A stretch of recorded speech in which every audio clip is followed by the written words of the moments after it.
अब दूसरी तरफ जाते हैं झारखंड की तरफ। झारखंड में किसी कदर इंडिया इत्तेहाद के लिए अच्छी खबर नजर आ रही है। अब तक की जो इत्तलात मिल रही है, यहां पर जेएमएम 27 नशीस्तों पर आगे है, कांग्रेस 11 पर आगे है, आरजेडी 6 पर है। तो ये इंडिया इत्तेहाद की अगर हम मिला दें तो 40 नशीस्तों पर यहां पर इंडिया इत्तेहाद आगे है। और ये अगर ऐसे ट्रेंड्स और रुझान जारी रहा, क्योंकि ये इब्तदाई रुझानात है, अगर ये रुझान जारी रहता है तो इंडिया इत्तेहाद झारखंड में हुकूमत बना सकती है। लेकिन जैसा कि हमने बताया कि ये इब्तदाई रुझानात हैं और ये रुझानात का सिलसिला आगे भी अगर ऐसा रहा तो इंडिया इत्तेहाद फिर से झारखंड में हुकूमत बना सकता है। तो यहां पर कल्पना सोरेन, जो कि जैसा कि हेमंत सोरेन की अहलिया है, वो भी आगे चल रही हैं और कई जेएमएम के लीडर्स हैं वो भी आगे चल रहे हैं। और देखा गया है कि यहां पर बीजेपी का जो इत्तेहाद है वहां पर उसे कुछ नुकसान होता दिखाई दे रहा है बास नशिस्तों के ऊपर।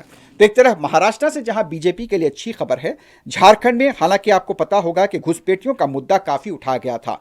यह कहा गया था कि यहां पर घुसपैठियों की, दरअंदाजों की, बांग्लादेश से आने वालों की आबादी बढ़ रही है। लेकिन ऐसा लगता है कि इब्तदाई रुझानात से कि झारखंड के अवाम ने उन बातों को, उन मौजूआत को मुस्तरद किया है। फिलहाल अब तक के रुझानात को देखते हुए यही कहा जा सकता है। हालात बदल सकते हैं, इसके बारे में आगे के बुलेटिन में आप देखेंगे। लेकिन झारखंड की जो ताज़ा सूरत हाल है, 27 नशीस्तों पर झारखंड मुक्ति मोर्चा आगे है, बीजेपी के पास 23 है, कांग्रेस 11 पर आगे चल रही है, आरजेडी 6 पर आगे चल रही है और सीपीएम 2 पर आगे चल रही है। अगर सीपीएम भी हो सकता है कि इंडिया इत्तेहाद में, मतलब उसमें शामिल हो सकती है, क्योंकि बीजेपी यहां पर सिर्फ 23 पर है, जबकि 81 के लिए 42 नशीस्तें होनी दरकार है। तो यह था झारखंड का मामला जो कि आपके सामने हमने रखा है।